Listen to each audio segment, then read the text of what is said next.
পৃথিবীতে সবচাইতে শ্রেষ্ঠতম দোয়ার স্থান হলো মা বাবা।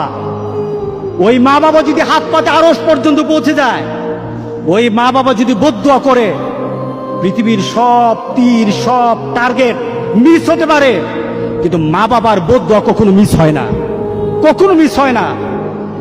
আর সন্তান মা বাবার জন্য যখন দোয়া করে, পৃথিবীর কোন হুজুর, পৃথিবীর কোন বুজুর্গ ব্যক্তির দোয়া কবুলের ব্যাপারে সন্দেহ থাকতে পারে, কিন্তু সন্তান যখন মা বাবার জন্য দোয়া করে, এই দোয়া আল্লাহ ফেলে দেয় না।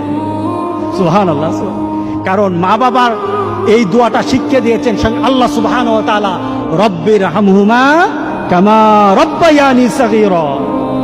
আপনি কবরে থাকবেন, আপনি প্রত্যেক নামাজে আপনার সন্তান দোয়া করবে আপনার জন্য, রব্বির হামহুমা কামা রব্বায়ানি সাগীরা। করেন, মা বাবার জন্য দোয়া করেন প্রতি নামাজে বলেন মা বাবার জন্য, রব্বির হামহুমা কামা রব্বায়ানি সাগীরা।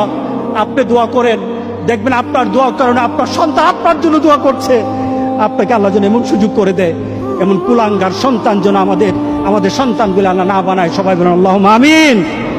আপনার দালান, আপনার বাড়ি, আপনার সম্পদ, আপনার ব্যবসা, আপনার পৃথিবীর প্রতিপত্তি যত কিছু আছে, সব আপনি দুনিয়াতে ফেলেই চলে যেতে হবে, কিন্তু সন্তান কিন্তু আপনাকে ছেড়ে দিবে না। সন্তান আপনাকে ছেড়ে দিবে না। ভালো সন্তান রেখে যাবেন, কবরে শুয়ে শুয়ে আপনার সন্তানের দোয়া পাবেন। খারাপ সন্তান রেখে যাবেন, কবরে বিপদ বিপদ বিপদ চলতেই থাকবে। আল্লাহ আমাদের সবাইকে হেফাজত করুক। আমিন বলি।